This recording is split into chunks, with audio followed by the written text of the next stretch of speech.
Seja bem-vindo ao TED TV.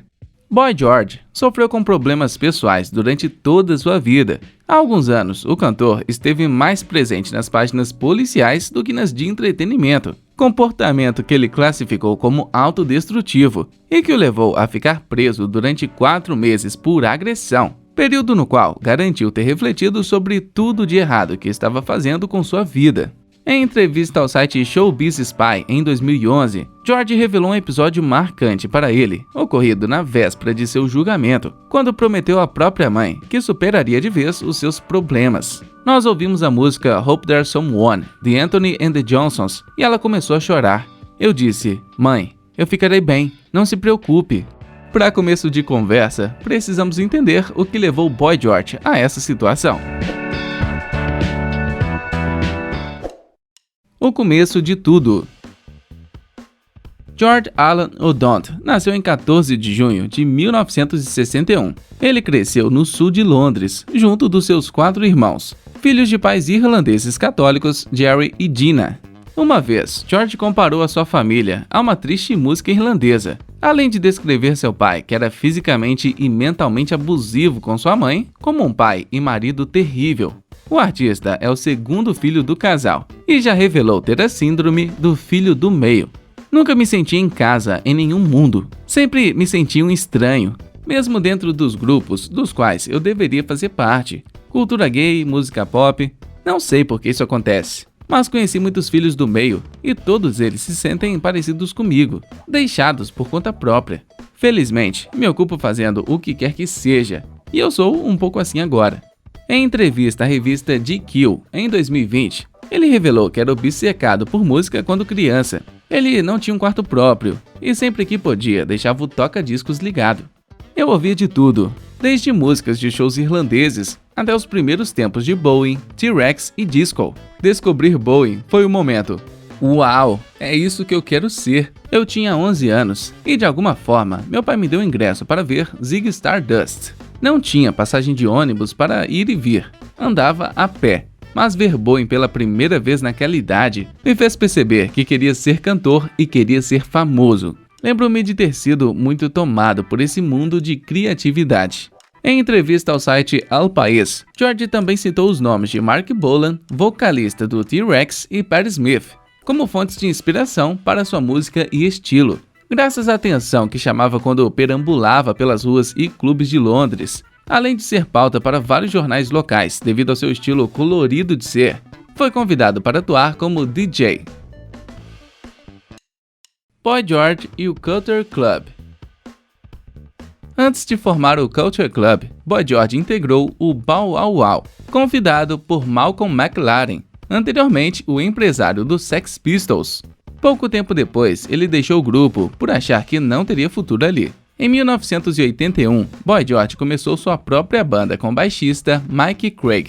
Depois se juntaram a eles o baterista John Moss e o guitarrista John Suede, que em pouco tempo foi substituído por Roy Ray. Originalmente eles foram nomeados de Emprise of Lemmings, depois Sex Gang Children, um nome nada agradável. E por último, Culture Club, referindo-se às várias origens étnicas dos membros. Com a proposta de um visual exótico e músicas combinando new wave com soul e reggae, a banda chamou a atenção de uma gravadora que apostou na proposta, a Virgin Records. O som produzido pelo Culture Club entrou no hall do New Romantics, um movimento pop do começo dos anos 80 que influenciou toda a década. Com o primeiro álbum, Kissing to Be Clever, lançado em 1982, a banda estourou com o single Do You Really Want to Hurt Me? E logo conseguiram uma carreira na América, sendo a primeira banda desde os Beatles a ter 3 canções no top 10 dos Estados Unidos. Do segundo álbum, Color by Numbers, vieram sucessos Church of the Poison Mind e Karma Chameleon.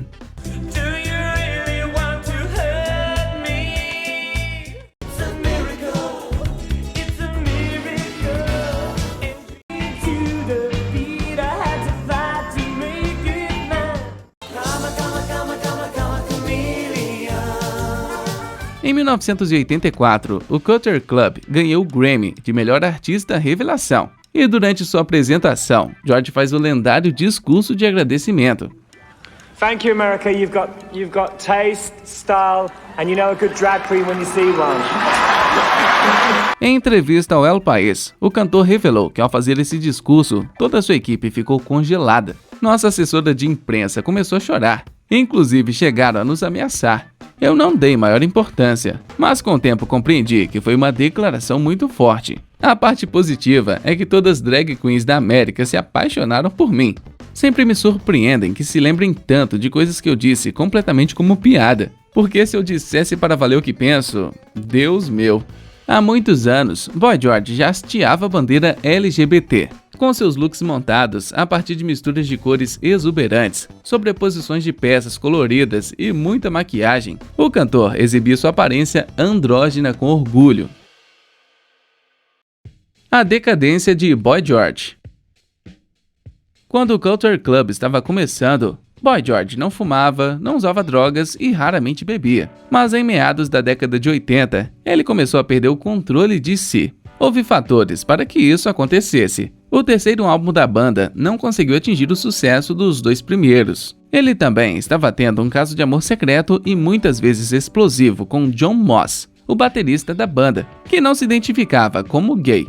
O cantor já revelou que quando conheceu a mãe de Moss, não foi bem recebido e acabou tendo que comer com os empregados na cozinha. Ao jornal britânico Mirror, Boy George e John Moss comentaram sobre o relacionamento conturbado. John Moss disse: "Ele tentou me matar com um vaso de plantas. Sério, deixando cair 2 andares em cima da minha cabeça. Eu tentei queimá-lo, atear fogo nele em uma noite, mas não foi legal." Em entrevista ao Access Hollywood Live, George disse: "Nosso relacionamento é como um mistério. É tipo, nós sabemos que isso aconteceu, mas não há realmente uma prova. Isso é meio estranho. Somos bons amigos agora." O artista se orgulha do fato de que eles mantiveram a amizade e admite que está agora mais perto do que nunca do seu ex. Na época, além desse relacionamento problemático, o cantor embarcou em gastos absurdos e mudou rapidamente da maconha para a cocaína e heroína. Seus vícios em drogas causaram conflitos com os outros membros do Culture Club e, por fim, a separação da banda em 1986. Os boatos que Boy George era viciado em heroína circulavam cada vez mais nos tabloides britânicos, o que o levou a anunciar durante uma entrevista histórica à revista Rolling Stone de julho de 1986 que era viciado em heroína desde 1983. Ainda em 86, ele foi preso por porte de maconha durante uma blitz em sua casa. Poucos dias depois, o tecladista Michael Rudetsky foi encontrado morto na casa do cantor, em consequência de uma overdose de heroína. Inconformados com a morte do filho, os pais de Michael acusaram Boy George de ser o único responsável pela morte do filho. George acabou se internando em uma clínica de reabilitação para se livrar dos vícios. A banda caía no esquecimento, pois, diferentes de outros casos, o escândalo sobre a vida do vocalista e a indignação dos pais do tecladista fizeram as vendas dos discos despencarem. Algum tempo depois, recuperado, Boy George anunciou oficialmente a separação do Culture Club e seguiu carreira solo, começando com o álbum Sold, 1987, e que atualmente já conta com 15 trabalhos. Com o fim dos anos 80, assim como uma grande leva de artistas de sucesso da época, Boy George foi caindo no ostracismo, gravando uma música aqui, outra ali, fazendo shows avulsos e relançando coletâneas. Ele passou pela década de 90 sem muito alarde. Em 2000, voltou para a origem de tudo, as picapes.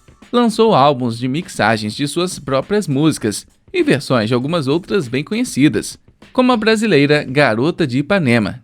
Em 2001, o artista atacou de gourmet e publicou um livro de receitas macrobióticas intitulado Karma Cook.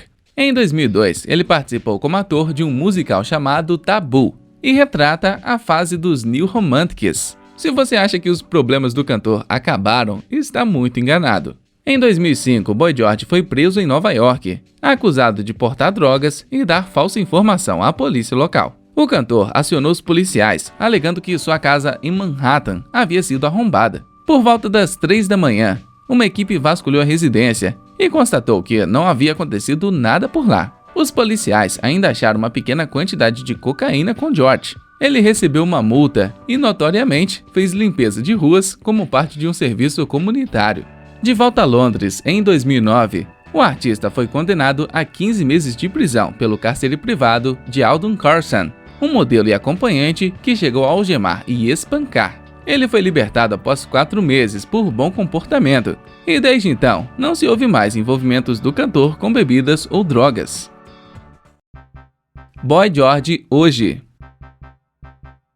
Apesar dos problemas pessoais e da má reputação que ganhou ao longo dos anos, Boy George parece estar de bem com a vida hoje. Em entrevista ao jornal El País em 2014, ele afirmou que tem toda uma reputação para limpar. Sei que não é possível mudar a percepção que as pessoas têm de mim. Meu núcleo de fãs entende perfeitamente quem sou. E depois há um setor do público que tem uma ideia mais distorcida. A parte boa de ter tão má reputação é que quando viajo pelo mundo, quem espera que eu seja o pior acaba surpreendido positivamente ao me conhecer. O caminho para poder saber quem sou foi longo. Sou bastante rápido em questões criativas, mas muito lento no que se refere ao desenvolvimento pessoal. Amadurecer e deixar de ser autodestrutivo me levou 47 anos. Em 2010, George confirmou ao jornal britânico The Guardian que o Culture Club se reuniria novamente e prometeu que a banda lançaria um novo álbum e sairia em turnê muito em breve. Mas foi só em 2018 que o primeiro álbum em 19 anos foi lançado. Apesar da separação em 1986, o grupo se reuniu brevemente para o lançamento do álbum Don't Mind If I Do, em 1999. Boy George deixou de lado a maquiagem pesada que sempre usa para o clipe Life, single do Culture Club presente no álbum de 2018. Acho que a música de todas que escrevemos recentemente é a que mais representa minha atual fase. É uma espécie de registro da gratidão que sinto. É um despertar de como as coisas estão bem e como elas mudaram. Por um tempo, o cantor morou na Austrália, onde foi juiz do The Voice, mas retornou ao Reino Unido, onde já declarou ser sua casa e onde se sente bem. Ele também tem uma pequena gravadora chamada BJP e está começando a escrever e promover outros artistas. Em entrevista ao The Guardian de 2018, ele afirmou que estava solteiro, mas não estava reclamando. Na tendência de cinebiografias de estrelas da música, como Bohemian Rhapsody, focado em Freddie Mercury, e Rocketman, sobre Elton John, chegou a vez de Boy George. Em 2021, a produção saiu das mãos da MGM para Millennium Media. O próprio cantor, animado, contou as novidades em um vídeo, no qual afirmou que a busca pelo elenco estava em andamento. Ele chegou a revelar que Daniel Mays vai viver o seu pai e que há rumores de Keanu Reeves aparecendo. Intitulada Karma Chameleon, a cinebiografia está a cargo do roteirista e diretor Sasha Gervasi e vai cobrir a juventude de George, trabalhando numa chapelaria no Blitz, clube londrino, onde aconteceu a explosão da cena New Romantic, até o sucesso de seus hits à frente do Culture Club. Falando ao programa de rádio Fitzy e Wipa da Austrália, ele revelou: uma das sugestões mais interessantes foi Sophie Turner. As pessoas dirão, ela não pode interpretar você, ela é uma mulher. Mas quando eu tinha 17 anos, teria amado ter sido ela.